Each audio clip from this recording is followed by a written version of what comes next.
સતત કેટલી વાર નરેન્દ્ર મોદીજી વડાપ્રધાન બન્યા? ઓપ્શન એ બીજી વાર, ઓપ્શન બી ત્રીજી વાર, ઓપ્શન સી પહેલી વાર, ઓપ્શન ડી ચોથી વાર.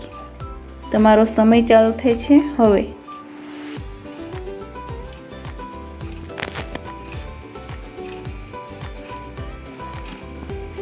સાચો જવાબ છે ઓપ્શન બી ત્રીજી વાર.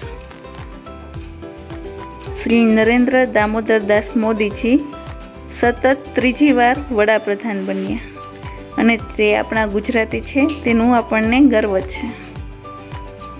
મિત્રો, તમને મારો વિડીયો પસંદ આવ્યો હોય તો લાઈક કરો, શેર કરો અને મારી ચેનલ જાણવા જેવું બાય માધુરી ગોહેલ સબસ્ક્રાઈબ કરો. Thank you for watching.